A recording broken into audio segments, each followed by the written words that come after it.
ओम नमः शिवाय। श्री महापुराण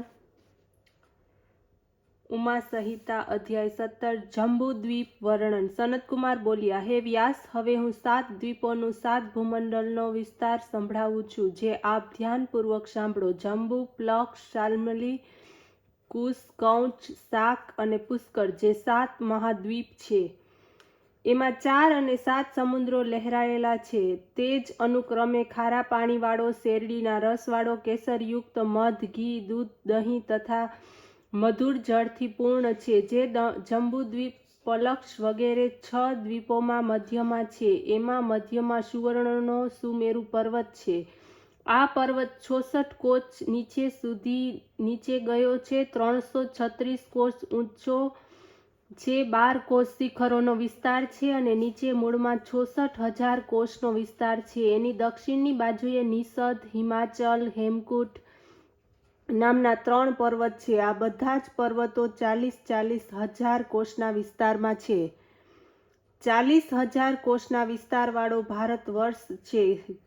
કિમપુરુષ તેમજ મેરુની દક્ષિણમાં હરિવર્ષ છે, ઉત્તરમાં રમ્યક છે, એની પાસે જ હિરણ્યમય છે।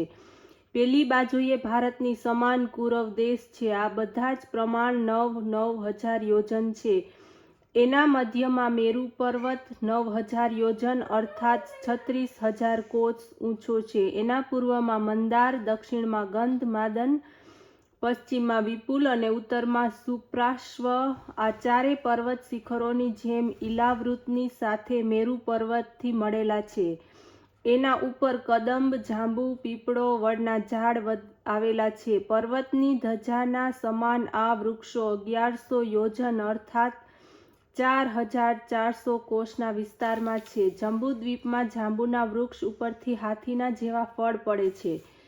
એના રસની કડી ધારા રૂપથી પર્વતની 4 તરફ વહે છે, જેના જ જાંબુ નંદ કહેવામાં આવે છે। ત્યાંના નિવાસી એ જ જળનું પાન કરે છે।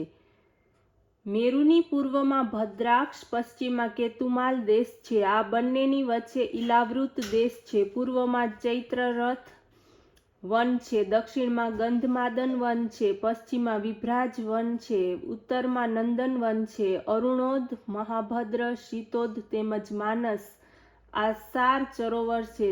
મેરુના પૂર્વમાં સીતાજન, કુરંગ, કુરુર તથા માલ્યવાન પર્વત છે। દક્ષિણમાં ચિત્રકૂટ, શિખર, રૂચક, નિષદ, કપિલ વગેરે છે। પશ્ચિમમાં શ્રીનિવાસ, કુસુંભ, કપિલ, નાગ વગેરે છે। ઉત્તરમાં શંખચૂડ, ઋષભ, હંસ, કાલ, જરા વગેરે કેસરાચલ પર્વત છે। સુમેરુના શિખર પર બ્રહ્માજીની 14,000 લાંબી પહોળી 7 કોણ પૂરી છે। એની પાસે જ 4 તરફ ઇન્દ્ર, અગ્નિ વગેરે લોકપાલોની અમરાવતી, તેજોવતી, સંયમની, કૃષ્ણગંગા, સદ્રાવતી, ગંધવતી અને યશોવતી નામની 8 પુરી છે। બ્રહ્માની પુરીની વચમાં વિષ્ણુના ચરણારવિંદમાંથી પ્રગટ થયેલી પરમ પાવન ગંગા નદી ચંદ્રમંડળને ભેદીને વહે છે। તે ગંગાજી સીતા, અલકનંદા, શશ્રુ તેમજ ભદ્રા નામથી 4 ધારાઓમાં વિભક્ત થઈને 4 દિશાઓમાં વહે છે। સીતા બ્રહ્મલોકથી પૂર્વમાં પર્વતોને મળીને પછી સમુદ્રમાં જાય છે। અલકનંદા દક્ષિણ તરફથી સમુદ્રમાં મળે છે, શશ્રુ પશ્ચિમ તરફથી સમુદ્રને મળે છે તથા ભદ્રા ઉત્તર તરફથી પર્વતોમાં થઈને મહાસાગરમાં જઈને પડે છે। સુનીલ, નિષદ, માલ્યવાન, ગંધમાદન આ 4 પર્વત સુમેરુની 4 તરફ કડીઓની જેમ ઊભા છે, તેમજ લોકપદ્મ, ભારત, કેતુમાલ, ભદ્રાક્ષ, કુરવ, મર્યાદા, લોકપર્વત પોતાની જેમ ઊભા છે। દક્ષિણ તેમજ ઉત્તરના વિસ્તારમાં દેવકૂટ પર્વત મધ્ય તથા પૂર્વ પશ્ચિમ તરફ ગંધમાદન કૈલાસ કડીની જેમ સ્થિર ઊભો છે। અહીં કેવળ ધર્માત્મા પુરુષ જ જઈને રહે છે, પાપી જઈ શકતા નથી।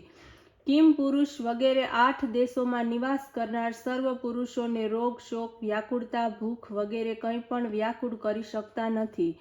તેઓ નિરોગી, નિશંક થઈને સર્વ કષ્ટોમાંથી મુક્તિ પ્રાપ્ત કરે છે। સતયુગ અને ત્રેતાયુગની જેમ 12,000 વર્ષના આયુષ્યને પ્રાપ્ત કરે છે। ઓમ નમઃ શિવાય।